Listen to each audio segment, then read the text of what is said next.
আধুনিক যুগেও পাকা সেতু নেই, উদ্বোধন হলো বাঁশের সাঁকোর। ২৬ দিন টানা পরিশ্রমের পর অবশেষে উদ্বোধন হলো বাঁশের সাঁকোর। ঘটনাটি শীতলকুচির ভাইয়র থানা গ্রাম পঞ্চায়েত এলাকার। ভাইয়র থানা ও চান্দামারি ২ নম্বর গ্রাম পঞ্চায়েতের মানসাই নদীর ওপর দিয়েই যাতায়াত। এই বাঁশের সাঁকোর উদ্বোধন হওয়ায় খুশি দুই পাড়ের বাসিন্দারা। জানা গেছে, ভাইয়র থানা গ্রাম পঞ্চায়েতের পক্ষ থেকে ২ লক্ষ টাকা ব্যয়ে এই সেতু নির্মাণ করা হলো। এ বিষয়ে ভাইয়র থানা গ্রাম পঞ্চায়েত প্রধান শ্রদ্ধা প্রামাণিক বলেন, ২ লক্ষ টাকা ব্যয়ে নির্মাণ হয়েছে এই বাঁশের সাঁকো। আজ আনুষ্ঠানিকভাবে তার শুভ উদ্বোধন হলো।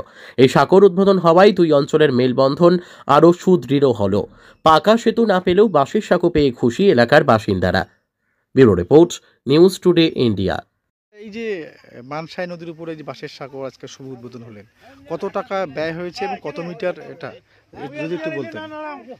মোটামুটি আজকে আমাদের ভাউর থানা গ্রাম পঞ্চায়েতের পক্ষ থেকে যে সাঁকোটা আজকে উদ্বোধন হলো, প্রায় ২ লক্ষর উপর দিয়ে ব্যয় হলো, যাতে সাধারণ মানুষ, বিশেষ করে এখানে দুইটা অঞ্চল মেলবন্ধন একটা আছে, চান্দামারি অঞ্চল, ভাউর থানা অঞ্চলে দুই অঞ্চলের লোক বেশিরভাগ এই ঘাট দিয়ে যাতায়াত করে। এতদিন সেই সাঁকো ছিল না, জলটা বেশি থাকার দরুন জলটা কমার পর যে আমাদের পাশে যে ঘাটিয়ার অনিলদার আছে, এর সহযোগিতায় আজকে প্রায় ৭ থেকে ৮০০ মিটার বাঁশের সাঁকো শুভ উদ্বোধন হলো। উদ্বোধনে সাধারণ মানুষ আপনারা দেখতেছেন খুব খুশি যে আজকে যাতায়াত করতে আমাদের সুবিধা হবে, জল পার হতে হবে না। এটা কি প্রতিবারই করা হয়? প্রতি বছরই করা হয় এই সাঁকো। কোন মাসে করা হয়, কবে থেকে? এই যে অগ্রহায়ণ মাসে শুরু হয়, বৈশাখ মাস অবধি এই সাঁকোটা থাকে। তারপর জল বাড়ার সঙ্গে সঙ্গে এই সাঁকো উঠিয়ে নিয়ে দেওয়া হয়। তারপর কি করে লোক যাতায়াত করে? তারপরে নৌকা আছে, অঞ্চলের নৌকা আছে এবং এর নিজস্ব কিছু নৌকা আছে ঘাটিয়ালের। এই নৌকার সাহায্য, মেশিন বোটের সাহায্যে মানুষ, সাধারণ মানুষ। এই বাঁশের সাঁকো নির্মাণের ফলে কতটা সুবিধা হলো এলাকাবাসীর? এলাকাবাসী খুশি, আপনারা দেখতেছেন সব সাধারণ মানুষ খুশি যে আজকে সাঁকোটা তৈরি হওয়ার জন্য যে যাতায়াত সুবিধা, বিশেষ করে এই যে মালপত্র নেওয়ার যে একটা সুবিধা হলো, তাতে আমরা এই অনিল দাসকে ধন্যবাদ জানাই।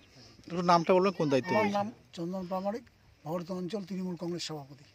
এই ঘাটের মাঝি, মানে কতদিন লাগলো এই বাঁশের সাঁকো নির্মাণে? এই বাঁশের সাঁকো নির্মাণে আমাদের লাগলো আজকে শুধু 26 দিন। 26 দিন? 26 দিন ধরে কত লোক কাজ করছিল? 12 জন এবার 26 দিন যাওয়াত কাজ করতেছে। হ্যাঁ, কিন্তু পরে দেখলাম বলে তো নৌকা তো আমাদের চলে না, বোট তো চলে না। বোট না চলার দরুনে পরে চিন্তা ভাবনা করলাম, আমাদের গ্রাম পঞ্চায়েত অঞ্চল সভাপতি আছে, সবাইকে একটা চিন্তা ভাবনা করলাম বলে না, বাঁশের সাঁকোটা দিলেই মানুষের সুখ সুবিধা, যানবাহনও খুব ভালো হবে। পরে চিন্তা ভাবনা করি আমরা বাঁশের সাঁকো শুরু করিয়া 26 দিন জায়গা আজকে আমাদের কাজ শেষের দিকে। আজকে শুভ উদ্বোধন হলো। আজকে শুভ উদ্বোধন।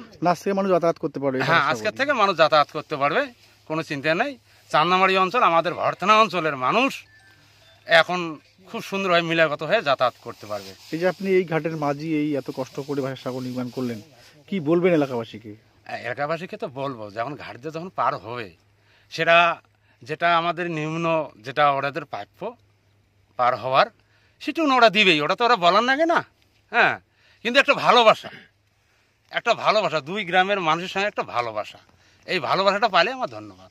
ভারতনা গ্রাম পঞ্চায়েত কে এই যে একটা আপনাদের হেল্প করেছে, সাহায্য করেছে, কি বলবেন তাদেরকে? ভারতনা অঞ্চলে যে আমাদের গ্রাম পঞ্চায়েত আছে, হ্যাঁ, তাকে ধন্যবাদ, আমি ধন্যবাদ জানাই। অঞ্চল সভাপতি আছে, তাকেও ধন্যবাদ।